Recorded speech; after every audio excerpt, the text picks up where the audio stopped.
The Little Prince. Chapter 13. The fourth planet belonged to a businessman. This man was so much occupied that he did not even raise his head at the little prince's arrival. "Good morning," the little prince said to him.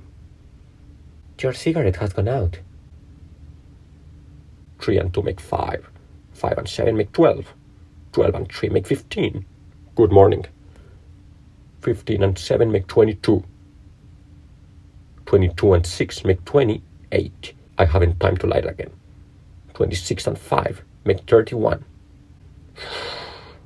Then that makes 501,622,731. 500 million what?" asked the little prince.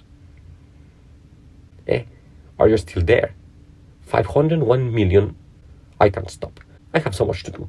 I'm concerned with matters of consequence. I don't amuse myself with balderdash. 2 and 5 makes 7. 501 million what? Repeated the little prince, who never in his life had let go of a question once he had asked it. The businessman raised his head. "During the 54 years that I have inhabited this planet, I have been disturbed only 3 times. The first time was 22 years ago, when some giddy goose fell from goodness knows where.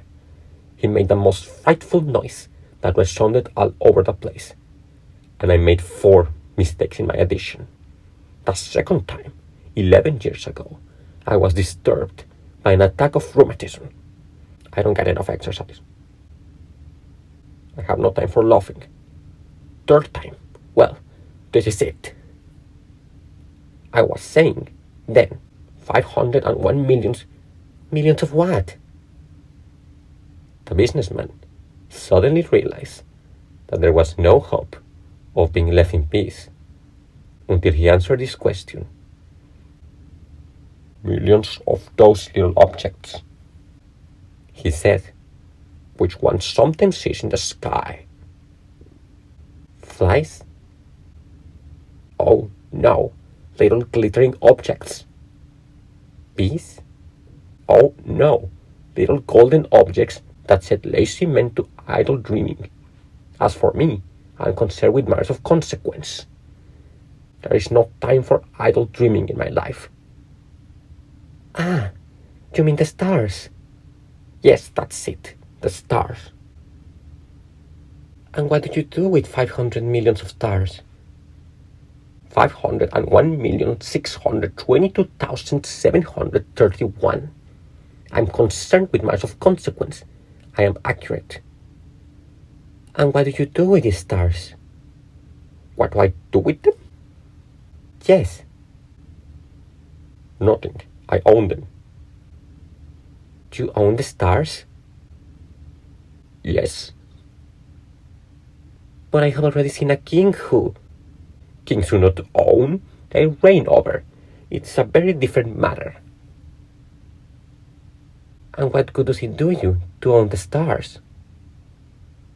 "It does me the good of making me rich." "And what good does it do you to be rich?" "It makes it possible for me to buy more stars, if any are ever discovered." "This man," the little prince said to himself, "reasons a little like my poor tippler." Nevertheless, he still had some more questions. "How is it possible for one to own the stars?" "To whom do they belong?" the businessman retorted, peevishly. "I don't know. To nobody." "Then they belong to me, because I was the first person to think of it." "Is that all that is necessary?" "Certainly. When you find a diamond that belongs to nobody, it is yours.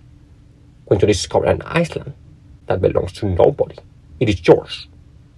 When you get an idea before anyone else, to take out a patent on it. It is yours.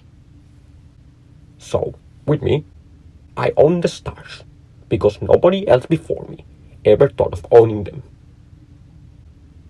Yes, that is true, said the little prince.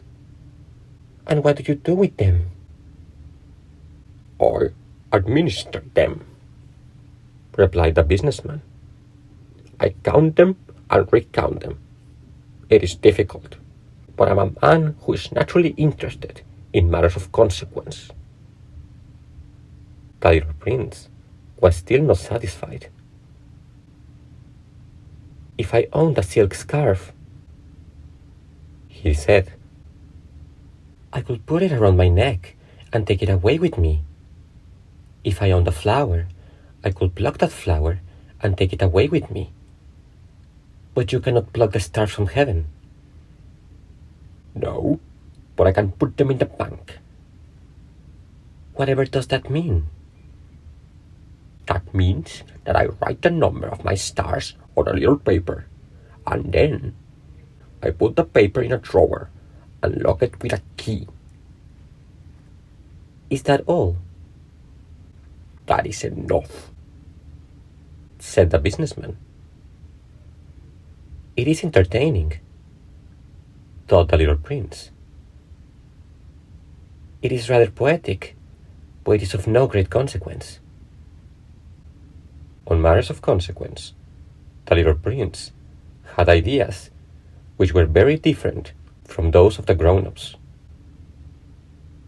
I myself own a flower, he continued his conversation with the businessman, which I water every day. I own 3 volcanoes, which I clean out every week. For I also clean out the one that is extinct. One never knows. It is of some use to my volcanoes, and it is of some use to my flower, that I own them. But you are of no use to the stars. The businessman opened his mouth, but he found nothing to say in answer, and the little prince went away. The grown-ups are certainly altogether extraordinary, he said simply, talking to himself as he continued on his journey.